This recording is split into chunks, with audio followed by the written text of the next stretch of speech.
Hello,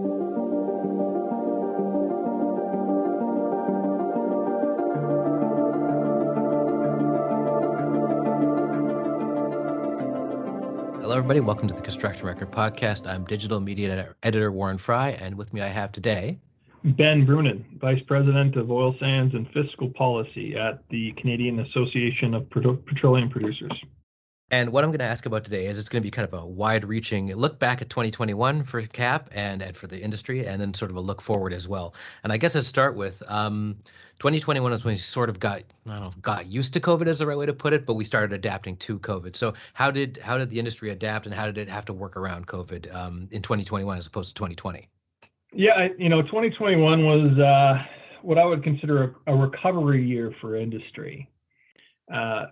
2020 was such a difficult year with COVID hitting, prices going negative, companies cutting back in production, substantial uncertainty about the future, global lockdowns, and companies really challenged on a balance sheet perspective.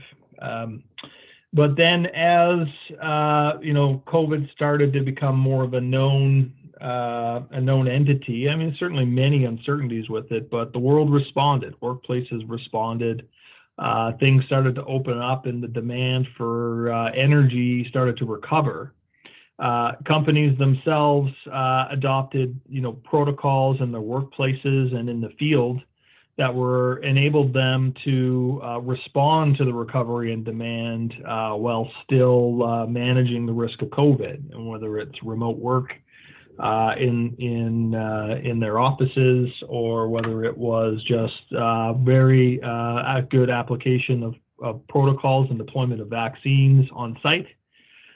Companies were able to come back with their production increasing substantially relative to 2020, and up to numbers comparable to 2019. Cash flows were up substantially for companies, and they've been able to repair their balance sheets and satisfy the stakeholder demand for return of capital. And so all in all, at the end of 2021, companies are in a much better financial position than they could have possibly anticipated in the thick of the 2020 downturn, with substantial upside looking ahead for 2022. Okay, and one of the things that affected everybody from the grocery store to big industry was supply chain disruption. How did that affect both the inputs and the outputs? Because I would assume you had to, say, get equipment to a site, or you had to get oil out of the ground and out to people. Supply chains would affect both those things. Supply chains definitely, are a factor, and they come through in cost increases for industry. To date, we haven't necessarily seen, too big of a disruption from supply chains. Certainly, it's created some level of delay. But if we're looking at the increased activity, a lot of the activity is coming through in sort of conventional activity from a drilling perspective. But we've had access to a service industry that has been able to respond and embrace the recovery. One of the favorable things that occurred in 2020 was the federal government's commitment to the well reclamation program, which helped keep the service companies and their staff active during the downturn, which was important from a staff retention and expertise retention perspective. And so with the recovery coming the way that it is, there was the ability to tap into this capacity, which is helpful. That said, the industry is struggling from a labor perspective. It's just such a difficult it's a difficult career in the service industry for oil and gas, particularly since 2014, where it's largely been not a strong sector. And so that has created challenges in terms of recruitment, but I think industry is largely locked in some good contracts with their service providers, and we have not seen too much cost inflation. And the industry is also not investing, all of their revenues in capex, which is different than previous times where we have strong prices. Industries investing to replenish declining production, absolutely, but they're not substantially investing in growing and expanding. Rather, they're paying down their debt, and they're rewarding shareholders. And because of that, we haven't seen the same pressures that we've seen in the past from a cost inflation perspective. And so things may change in 2022, 2023, but for now, supply chain's a factor, but it's not a driving force, and that's keeping the industry competitive. It's keeping their costs manageable, and it's keeping in their cash flows, and their balance sheets are still positive. Anticipated my next question, which was about the labor shortage, and we've seen a lot of stuff about the Great Resignation, and that seems to be happening more in the States than it is here. But did you see any of that where people got sick from COVID, decided to take a different career, or just got out of the industry because of the previous conditions you mentioned and COVID and everything else, or was it even a factor at all? I think the labor challenges confronting industry are still playing out on sort of a long-term cycle. So certainly there was some pretty substantial downsizing by companies over the last couple of years. And, as a result of that, these individuals have gone on to sort of new careers and pathways and whatnot. And because the companies aren't ramping up substantially at this point in time, the recruitment issue really hasn't come to bear to the fore of the issues. There continues to be a pretty balanced job market in Alberta, and any companies that are looking to hire strategic talent, I think, are generally able to do so. I would say it's a bit of an anomaly relative to the rest of the country. Now, that said, in the event that we do see an increase in investment or some, growth, substantial growth in investment from industry in the next couple of years, that could be where some of the labor challenges might manifest. But as it sits right now, I think companies are able to respond, reasonably well to with the labor market that they have. Okay, and moving on to 2022, you mentioned that there's not as much, there's more retrenchment than there is new projects. But what sort of is the overall spectrum of 2022 in terms of projects and in terms of where the industry is going now that it's sort of on recovery phase? Yeah, 2022 is likely going to look a lot like 2021 for companies. As long as growth can be financed through cash flow, that's where we'll likely see growth, and that will come, on the conventional side more than it would on the oil sands side. We'll expect to see some good, I'd say some strong pricing as a result of global dynamics, which will bode favorably for companies on their balance sheet. They'll still have good cash flows. But they're still in a debt repayment, shareholder reward mentality for the near term. There's also some challenges in the Canadian environment that I think will continue to dampen ambition for companies to reinvest their cash flows. On the conventional side, in British Columbia, there is a royalty review effectively going on, and that's creating some uncertainty. But over and above that, there is also the recent decision on Blueberry River First Nation in the province that has essentially created a substantial chill on new development. And until those two elements kind of sort of manifest themselves, companies are going to be in a bit of a holding pattern, particularly from a new investment. So in BC, the year-over-year CapEx is probably going to be relatively flat, maybe slightly increased, simply because the resource access isn't there and the uncertainty on the fiscal terms. In Alberta, we could see probably some growth in investment. Certainly the government is looking to create a good investment climate for oil and gas, and with the strong pricing, I think that's where probably the majority of incremental conventional investment will occur.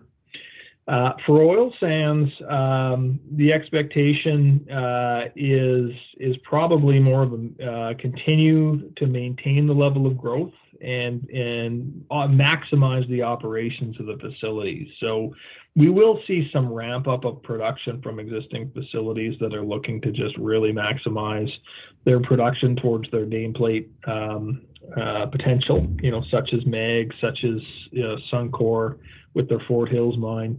And the integration of their Syncrude, acquisition, not necessarily acquisition so much as it is their operatorship. They think that there's some substantial synergies that can be achieved as they take over operating that asset. So that's where the oil sands will likely spend, their incremental effort. And then probably some incremental effort in Saskatchewan. Very sort of favorable investment climate there, and with good pricing, companies we're probably going to feel pretty good about investing. So overall, that's what we see. Perhaps the most significant focus for oil sands from an investment perspective is going to be on emissions reduction, investing in emissions reduction technologies. That is really an area where they are spending a significant amount of effort thinking about future investment. Okay, and just looking sort of more in North American spectrum, is Biden's Build Back Better policy and the other policies that his government is putting in, are they helping or hurting, or are they affecting the Canadian industry in any way, really? I know they're our biggest customer, but is it a hindrance? There is certainly some uncertainty with the United States and globally.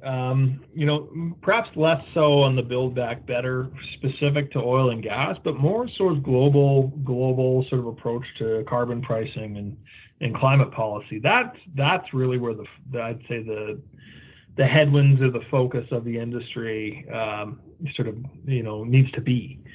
And so things like the oil sands companies building the Pathways initiative, where they're looking to invest in CCUS technology that will, bring a step change of emissions reduction to help Canada achieve its emissions reduction ambition. Or it's ensuring that we've got natural gas recognized as a transition fuel as we, transition the global energy mix, right? In Europe, there is an increased recognition of the role of natural gas, and, making sure that that's assured is important, and Canadian producers will benefit from that as they're investing. And, there's favorable gas pricing. And there's market access that's sort of increasing, whether it's sort of the build out of the LNG facility in BC, or it's the shipment of gas, Canadian gas, into U.S. ports to meet global demand, because we are seeing sort of very favorable conditions for the industry. And so provided that the emissions policy sort of energy transition environment remains favorable for natural gas and for oil sands, then that's where the industry is going to continue to be successful.